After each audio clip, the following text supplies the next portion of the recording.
Okay, good. The mission. What's the mission? The mission is to have 3% of the world population going into a higher vibration so we can heal ourselves and the world. Okay. Now, the 3% is, I'm not going to do that. We're all going to do that. I am actually inviting you to be part of a global community that will work on elevating their vibration and have an uprising in their consciousness. And when you have an uprising in your consciousness, your neighbor will feel you and will start asking questions. What are you doing? This is how the morphogenetic field works. Look it up. Morphogenetic field. The 5 core pillars. Flame. A flame symbolizes the inner light, the divine spark, and aligned action. Okay. Now, the F stands for follow what ignites you. The L, leap with full commitment, act boldly and wholeheartedly.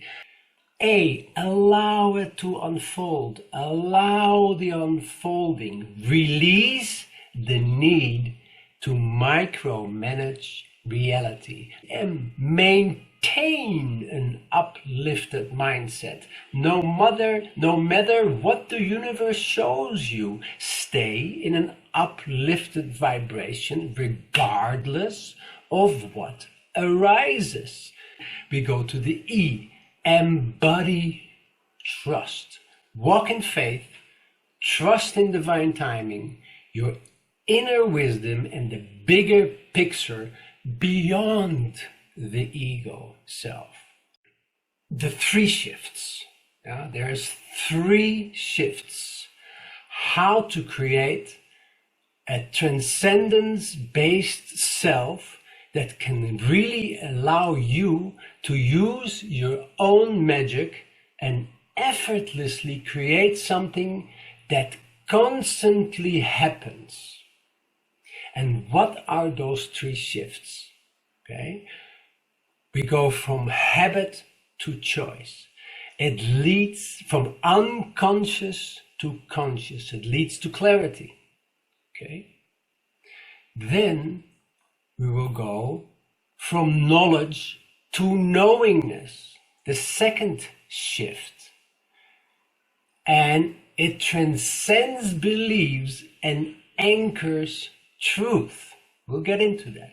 And then shift 3 is from believing to becoming. It is your truest self embodied. It gives birth to your awakened self. This is shift 1, from habit to choice. So you're going from being unaware to awareness. And it leads to, this is shift 1, from habit to choice. So you're going from being unaware to awareness. And it leads to clarity, and choice is the first act of freedom. Look, this shift, the first shift, might seem super basic. However, it is the building block for everything that follows. Just like a house needs a foundation, okay? So we're going to look at the who, what, where, and how. And I invite you, I would like to make this an interactive question. Just write down your answer to who am I? Who are you? Who am I? Write down your answer and then we'll go over it. Okay, Jim, good, you're a human being, that's correct. What are you made out of, kind of? Now, I'm not going to give you hints. Just write down your answer and we go from there. I'm consciousness, says Priscilla. Very nice. You are also consciousness. Correct? Good. So let's go to the next frame. And you are who you believe to be. What is my core belief in any situation? What is my philosophy, my doctrine, my mindset, my outlook? Okay, your entire self-concept is built on beliefs about who you are, what you're capable of, what you deserve, what is true about life, what is not true about life. And we will work in this workshop, with a book called Reflections of Belief. And it will make things very, very clear. So let's go to the next. And here again, I ask you, what am I? So who am I is then what you believe about yourself. Yeah, I'm talking about the physical self. I'm not talking about the consciousness. What am I? Okay. So let me help you out of your pain. And you are actually the emotional impact of that core belief. You are an emotional being.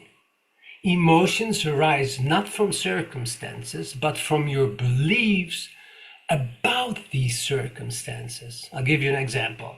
If you believe failure means you're worthless, you feel shame, right? If you believe failure is part of growth, you feel empowered. Super simple. Now then, where am I? The environment you've created based on both. So your belief created an emotion, and that created an environment. And then we go to the next one, which is how? How did I get here? Are these my core values? Do I really believe that? And do I want to be in this situation? You see, beliefs can be imprinted from early age. Your parents might have told you, don't do this, do that, believe that, think about this. But they might not be yours, but they're stuck with you. So you need to investigate your belief system. What is your belief system? So if you do not want to be in the situation, then go back to your who and investigate what your belief is that triggered the emotional state that got you here. And let's change that, okay? So how do we deconstruct beliefs that do not serve you?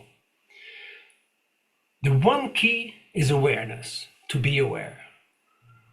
Trouble arises when the ego believes it must control everything. In fear, it tries to protect itself and blocks the flow of your true self. We all experience that. So we live in a hologram because physical reality is not solid. It is a projected, vibrational based illusion. So reality is a projection of consciousness. And why is it a hologram? Because it allows you to experience the separation while still being inseparable, connected to the one, the all in all. The point zero. The holographic nature means nothing is ever truly lost. Every piece always contains the blueprint of the whole. Now, here we see a fantastic example of a hologram. Who would have thought that these ABBA shows in London sell out? People living in a hologram, like us, looking at people being a hologram. It's like babushka, babushka, kind of like, it's super weird. So let me show you this. Oh, sorry for that. We need to move to the next one. Okay. There.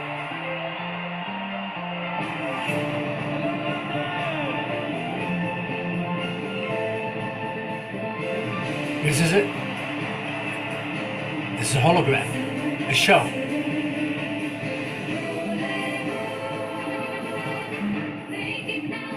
And people come in drones. As a friend of mine said, printing money again. Here's a story, and I was living in Holland, and I was going, and I'm flirting with spirituality, and I did meditations here, meditations there, and I was opening up a bit. And at that point, I was a struggling actor in Amsterdam. And my career wasn't going anywhere, and I was very disgruntled, very frustrated with it. And I remember waking up in the morning, and I woke up, and I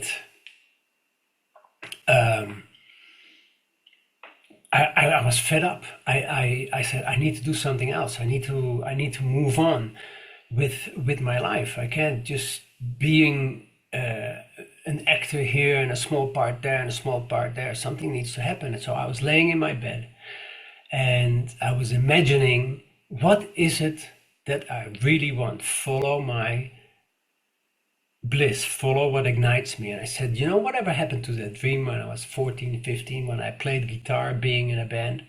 I let that dream go. So I said, you know what? I want to be a rock and roll star. And I lay down, started imagining that, and let it go. Maybe for 15 minutes, 20 minutes, I was imagining it. And I let it completely go. 2 weeks later, my manager calls me and he says, listen, I have an audition for you. I said, what is it? Yeah, it's going to be big. It's 13 episodes, but the big producer in Holland is making a huge TV show, and whole Holland comes out and everybody wants parts in it. I said, okay, so I'll come out. So I did the audition, just being myself. I think I played the main lead, the audition, and you never know. You never know. You can say at one point, okay, the audition went well, or it flowed, but you don't know what they're looking for. So I was like, okay, fine. I said to my manager, I'm going on a holiday, and is there anything do I need to call you because of this? He says, yes, in 2 weeks, give me a call on this and this date. So I was in Sardinia, France. No, Sardinia. This is Italy. And I was there, and I went to a phone booth. I called him and I said, Harry, how's it going? He says, Willem, they want you in the series. I said, great. He says, but it's not going to be the main lead.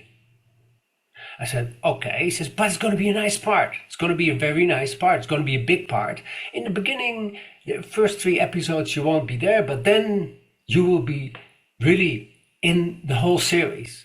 And I have a question for you. Do you play guitar? I said, yes, I do play guitar.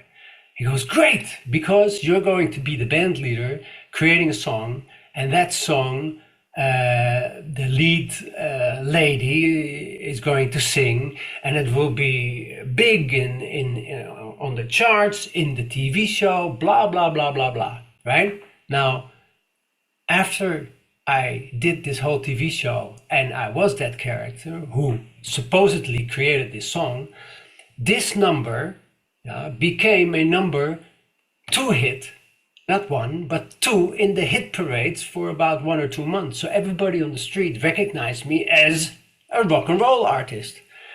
And I was just blown by it. I didn't connect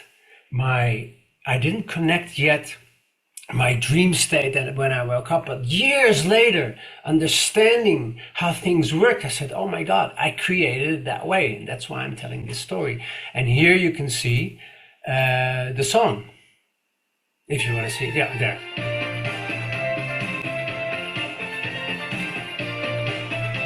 Yeah, all the music. There, that's me. This is the main lead.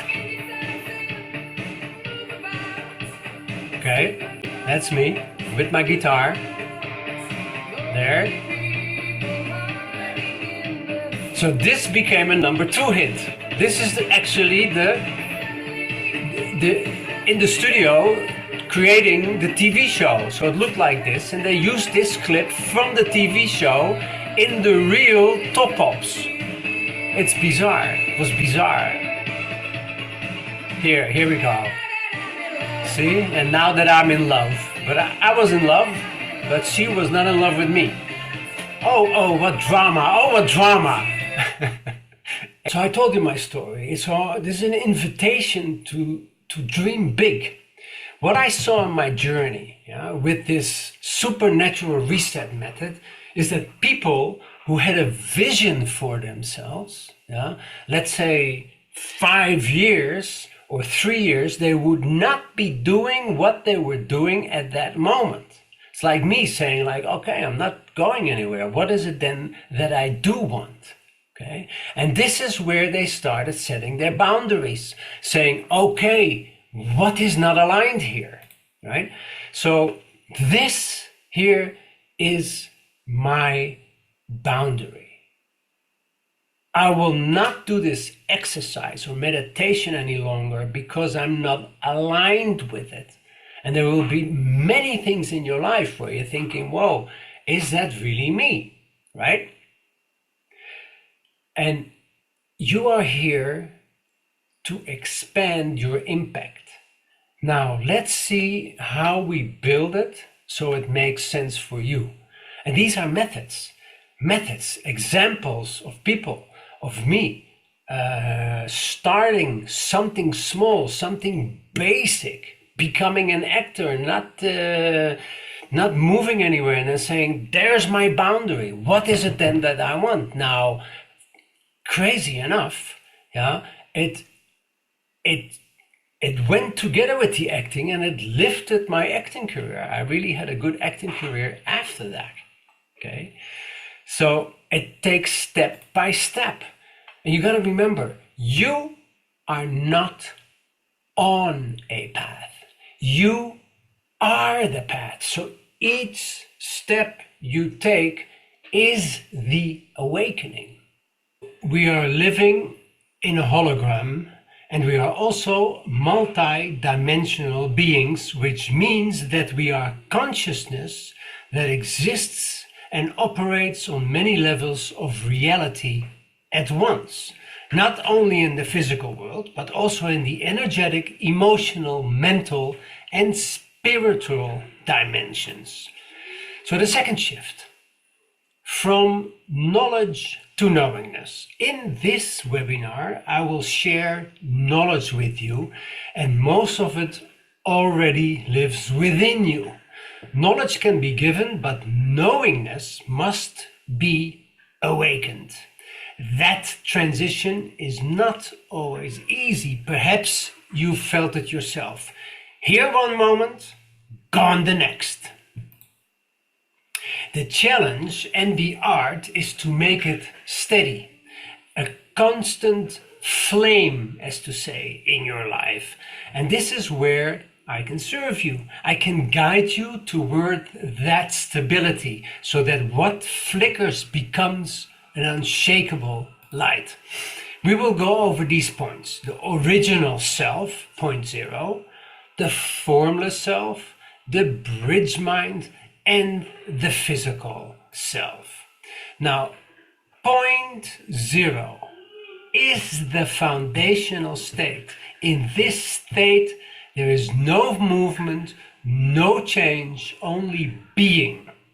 It is the eternal now. Now, let's start with the first sentence in the Bible. In the beginning, God created the heavens and the earth. In the beginning, time, God created the heavens, space, and the earth, matter. So he created time, space, and matter. If God, or point 0, whatever you want to call it, created that, where was it before it created time, space, and matter? Right? Not in time, not in space, and not in matter.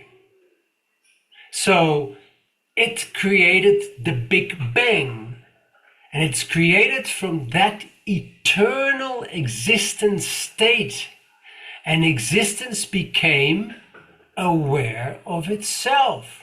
Imagine a point being everywhere at once, but not reflecting upon itself. So it created time, space, and matter to reflect upon itself.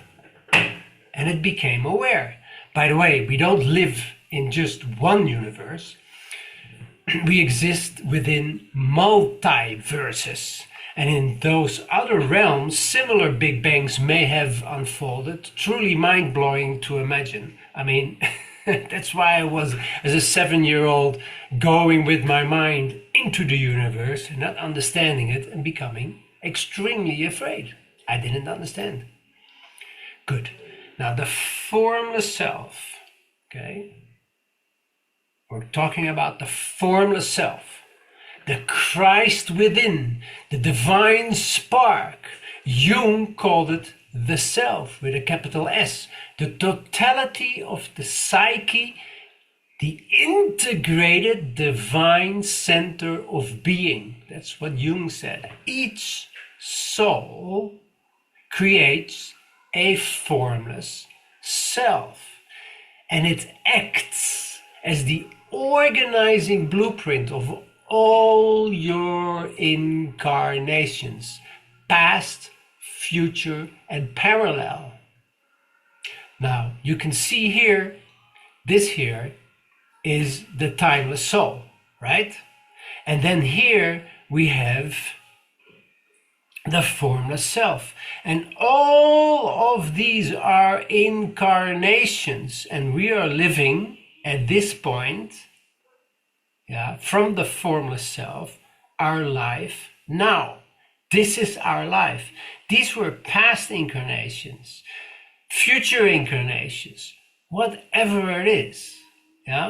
All of that comes from the one soul. So again, the formless self is your future self guiding you from a higher dimensional perspective. Now, 3 signs that you are not living from your formless self is you feel constantly stuck, drained. You keep seeking external validation, and you second guess everything you do. Now, let's go to the bridge mind. The bridge mind is the bridge between that formless self and the physical self. So the formless self gives you the path. The bridge mind translates it, as you can see, into intuition, excitement, synchronicity, passion, and creativity, and all other sorts of uplifting feelings that you get not in the brain but in your heart. You feel it. Good. And the physical self chooses to act on it or not. Now, by integrating the physical self and the bridge mind, the physical self here and the bridge mind, okay, then you begin to merge the physical self with the formless self, living as a conscious co-creators. They work together. When your physical self and formless self are in balance here, they are in balance, you start to live in a state of peace, joy, empowerment flow. You become your authentic self. And the reality that you live in reflects the results. So the bridge mind exists here in your aura. It's so close. When someone lives mainly from the personality mind on the left here, the aura bands around the body are seen as running in one direction, staying within the visible light spectrum, right? In Hertzian, infrared, and visible light. It doesn't go higher than that, okay? Meaning they don't access higher mystical states. The now mind, okay, on the right, is non-linear, timeless, and expansive, more like direct perception than thought. When you shift into this state, the outer bands of the aura flip.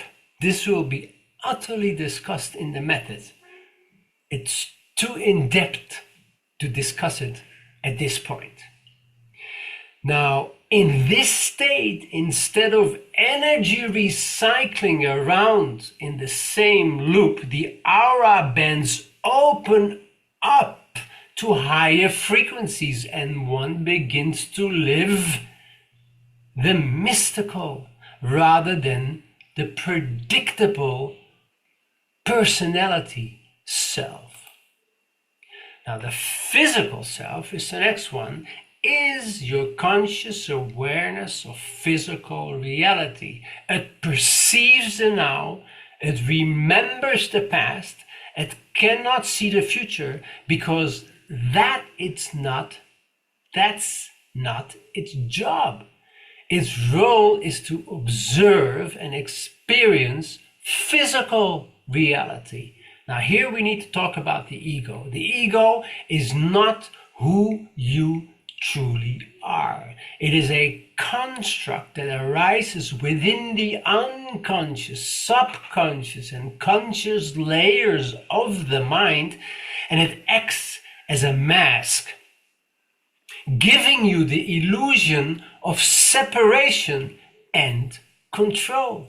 So the ego withholds you from experiencing your true self by fear-based definitions of self, believing you are small, powerless, unworthy, or separate from existence, control and resistance. The ego trying to micromanage how things will happen instead of letting the formless self orchestrate synchronicity, limiting beliefs. For example, I can't do this. I don't deserve this. It's too hard, or something bad will happen if I follow my excitement, if I follow what ignites me.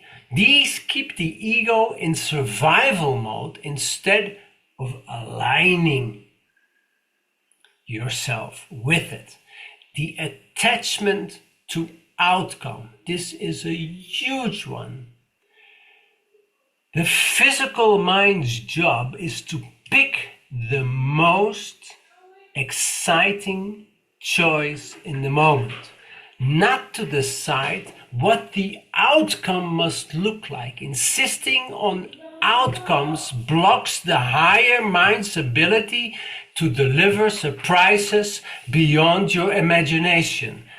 Judgment and comparison, seeing yourself or others through the lens of lack, better, worse, success, failure, instead of recognizing everything as a reflection of wholeness. So, look at the ego not as the enemy. It is not something to eliminate. It is a useful tool that allows your infinite self to have physical experience. So you are a physical self guided by a bridge mind, orchestrated by your formless self, the divine spark, the Christ within, rooted in a soul, which itself is an aspect of point zero, the original self. I got out, or not out, but I was in a divorce that really, really hit me hard. I was so sad. I was so broken, heartbroken, really heartbroken. And I did everything to make her come back, but it wouldn't work. And on top of that, after 2 months, she told me that she was pregnant from the other man that she met. And I told her, if I wasn't already broken or dead, then you put a dagger in my heart by telling me this and really push it.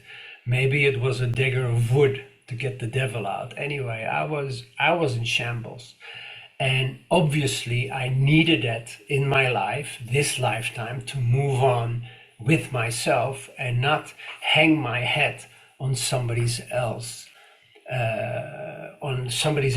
energy in order to be to find my own happiness.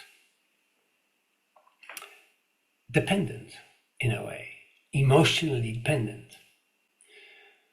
So I went to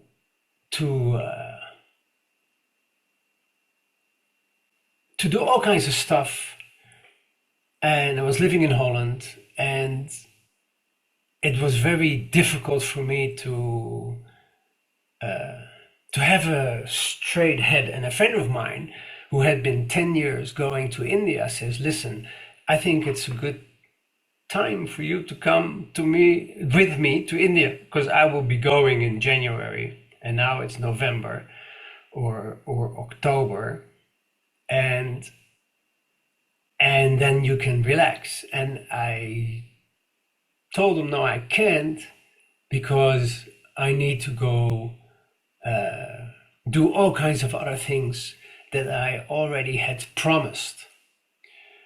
And one day I flew to where my parents lived in Portugal, and I came back in the airport, and I was walking, and you have to understand that I was in such pain, and I was only living from my formless self. I couldn't deal with the pain, so all day long I was focused upon my formless self to take care of my pain, because my mind couldn't deal with it anymore. Okay, so I was really, and I knew how to do that with the breath and with the focus and everything that I had learned. And I came back to Schiphol, Amsterdam airport, and I'm walking.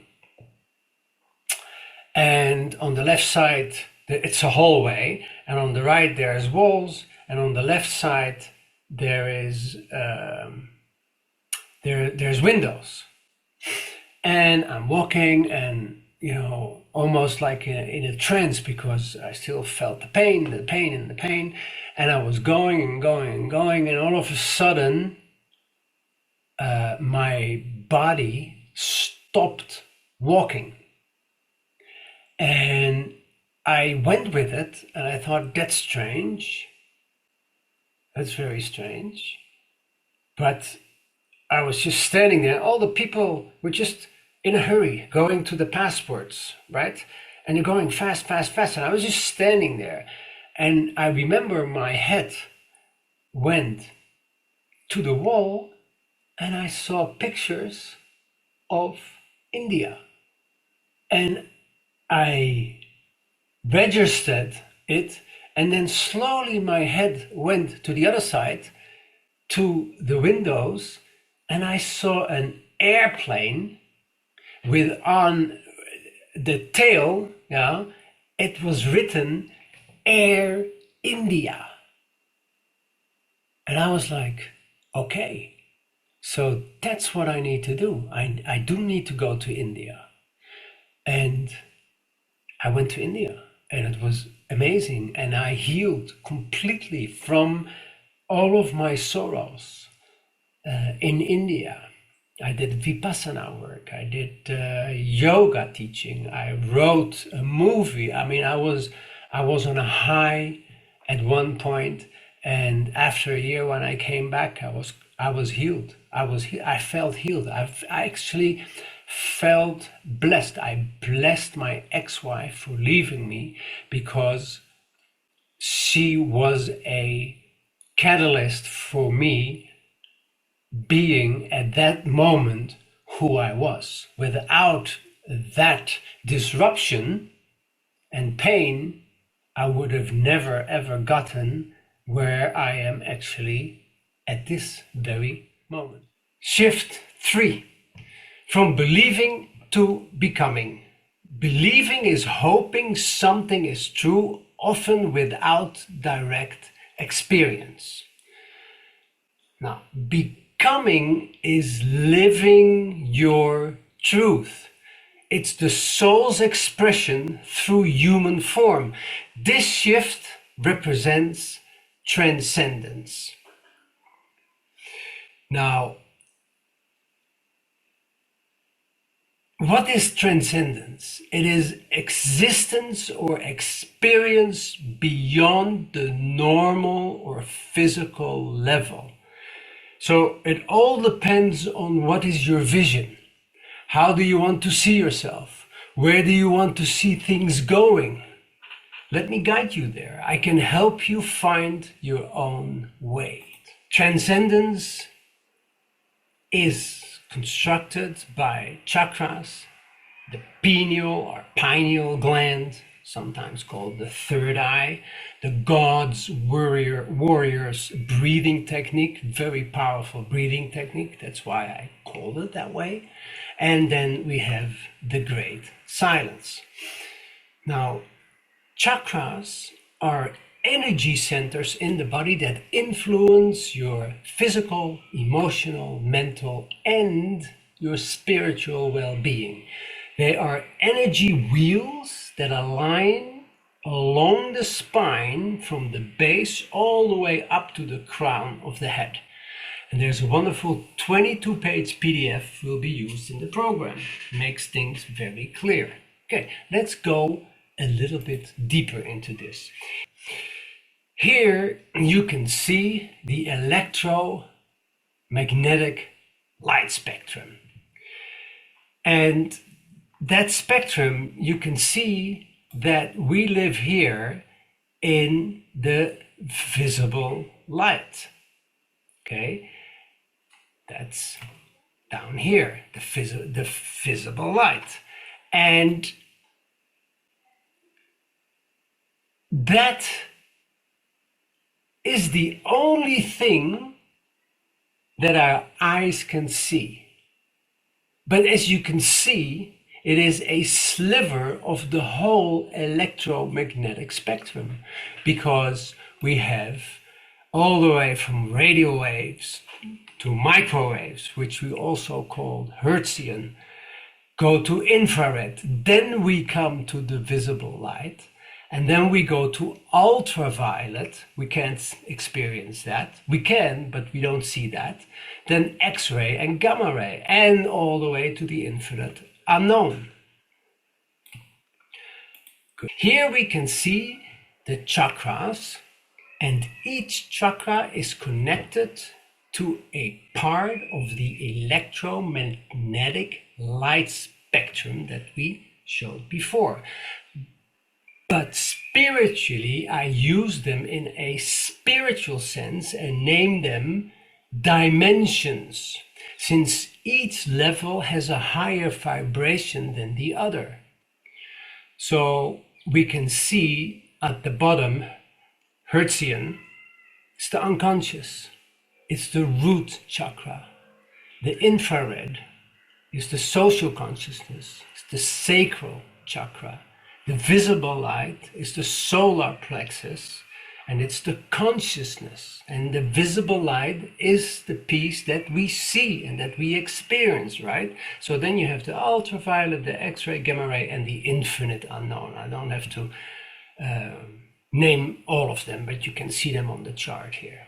So then let's go to the next. The pineal gland, third eye. The pineal gland, also known as the third eye, is a small endocrine gland, or easy said, it is a energy hormone center located, as you can see on the picture here, in the center of the brain, and it's associated with the melatonin production, sleep-wake cycles, right? The intuition and higher consciousness, and DMT release in altered states or deep meditation. Now, the right breath work, we'll go to the next one, the God's Warrior breathing technique, which is the right breath work, can increase heightened awareness and sometimes vivid spiritual experiences.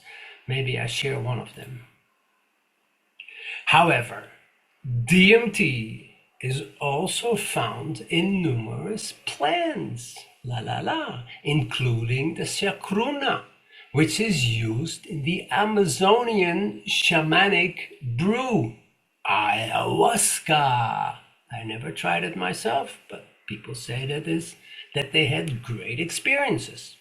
Now, I found this online. This is a British comedian. His name is Paul Smith. Recounts his memorable experiences with the psychedelic substance DMT during a stand-up routine.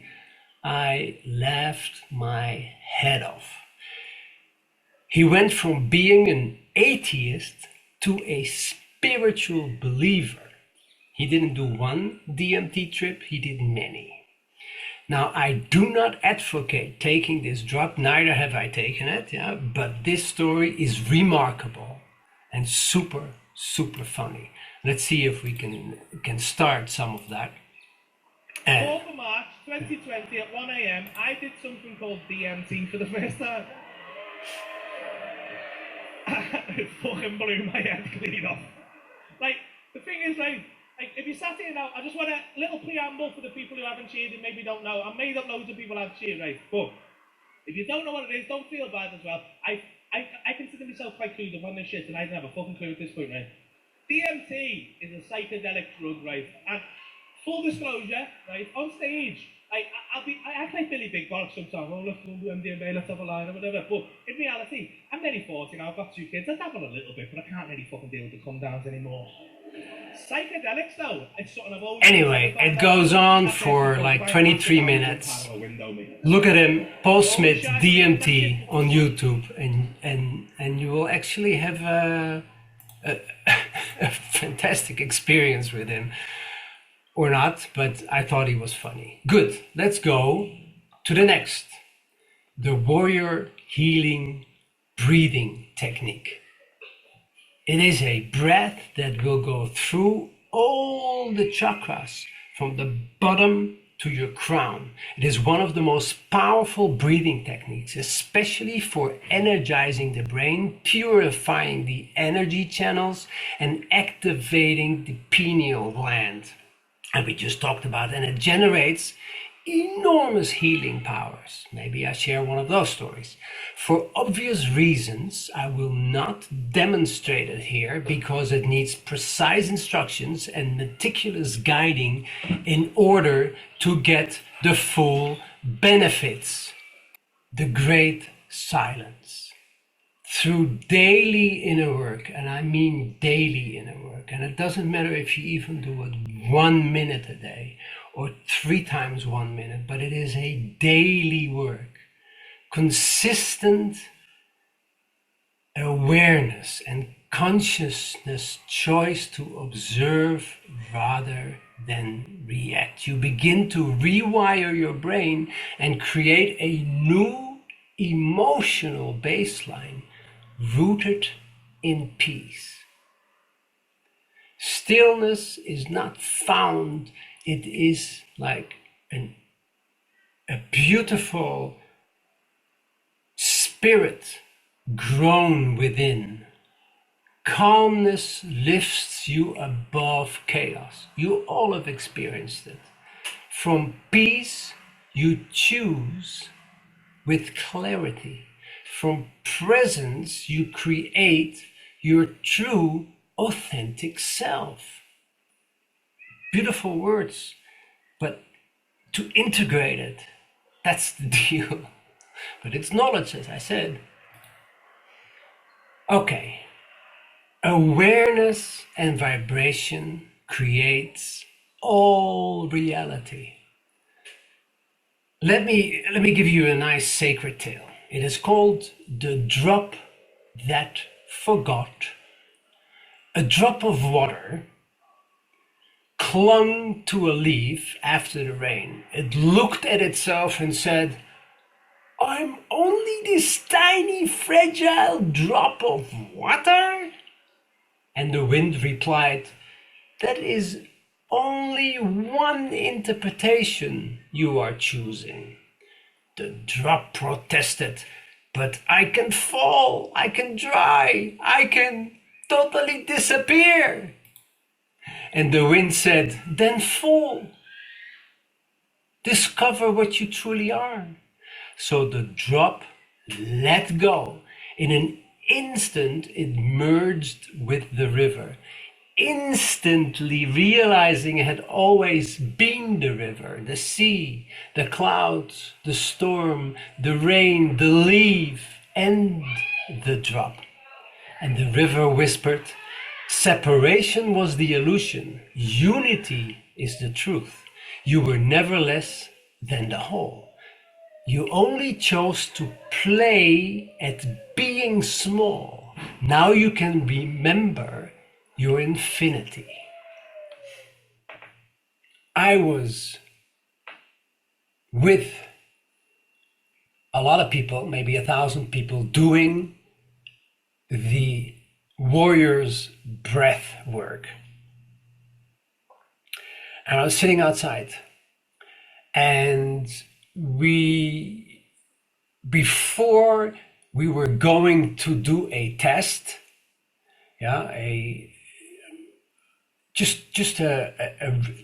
all eyes closed, and basically you need to find your way through a maze, in order to come to point zero. That was the test about. But before you went there, and we had done that test many times, but before you go there, you would raise your energy. So I was sitting there doing the breath outside. I think it was early morning, around 7 or 8 o'clock.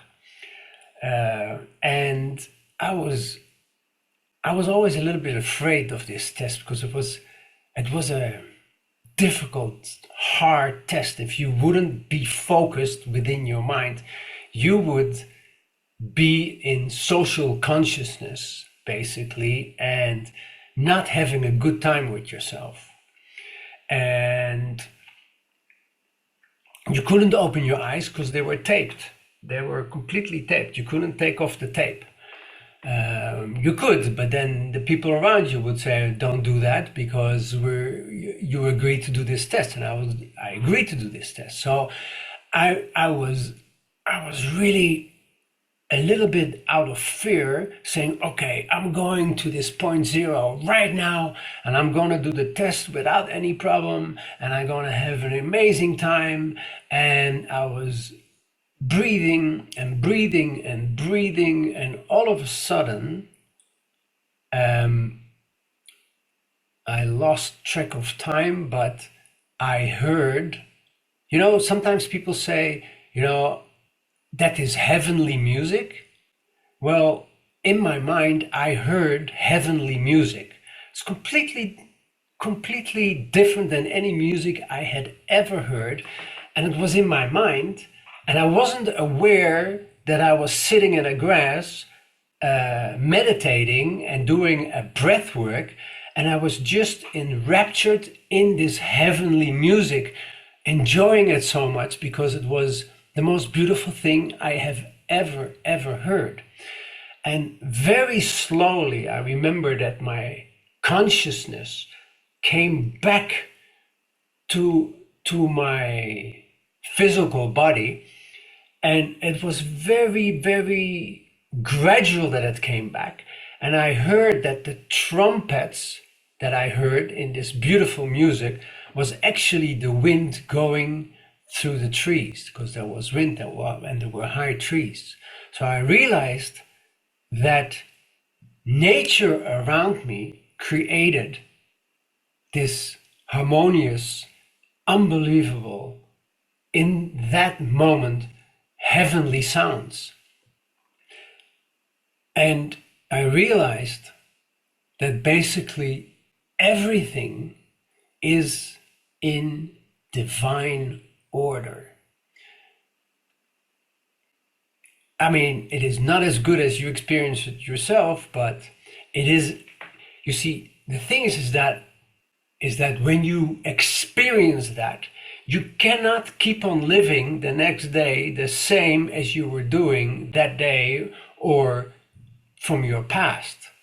So these are very powerful experiences that I got. And it's not only I have many people that did this breath work have amazing stories.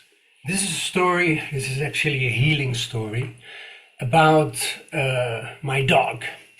And I had a Dalmatian dog, like this one here. And he got sick one day. And I brought him to the vet. This was on a Friday around 2 o'clock, 3 o'clock in the afternoon. Brought him to the vet. The vet said, okay, no worries. We'll take care of him and he'll be fine. Then I went with my friends camping.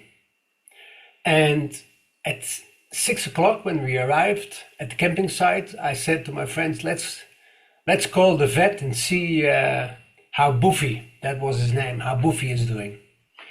So I got the vet on the phone, and he basically said, I'm sorry to tell you, but Buffy is not going to make it. Sorry? Why? What happened? You said we can go camping and everything is okay. Yeah, we figured out that he drank from the river, some salmon was in it, and he got himself some disease that dogs get when they drink water with dead salmon in it. And his liver didn't work anymore. And he says, that's it for dogs. We can't do anything anymore. And I was like, okay. So I told my friends, listen, we know how to heal. Yeah, we know with the breath work that we're doing, we know how to heal. Let's go back. So I said to the doctor, is it possible when we come back tomorrow morning to come and sit with a couple of friends and do some healing on him? And maybe tonight I will come as well. He said, yeah, you're most welcome. There's somebody there. I'll let them know you can come in. So we drove back another 2.5 to 3 hours. I think we arrived at 11 o'clock at night. We sat there. He was laying. He was not even responding to us. And I was in such shock. And we started healing with our breath work that I explained. I didn't explain the breath work, but there is a powerful breath work in the course, and it has great healing properties. So we started to heal him, and we did that for twice a day for the next 5 days. To make a really long story very short, we walked out with the dog after the 6th day, totally alive, with 5 doctors standing there looking at us. And one of them actually said, this is a miracle. And we, totally convinced that we helped the dog heal with raising our energy through the breath work, looked at them, smiled and said, yeah. And then we drove home with the dog, and we were kind of amazed that these doctors didn't ask us, what did you guys do? Because if I were a doctor, I would like to know, how did you heal a dog that you yourself said he cannot be healed because he's going to die, his liver, we cannot heal his liver. So that was a very powerful experience, and not that we needed proof that we could heal, But this was a very, very blessed moment because I had my dog back, and it was, yeah, fantastic, fantastic. It was really one of those days that we were like celebrating basically our inner God, because we knew that it wasn't us that healed him, it was the formless self, the point zero that interconnected with his frequency. You are the method. You just need to trust your inner process, refine it as you grow, and live it deeply. Your life is the evidence, your presence is the message, your method is your quiet revolution. You already have everything inside of you, and this is the method that can guide you there.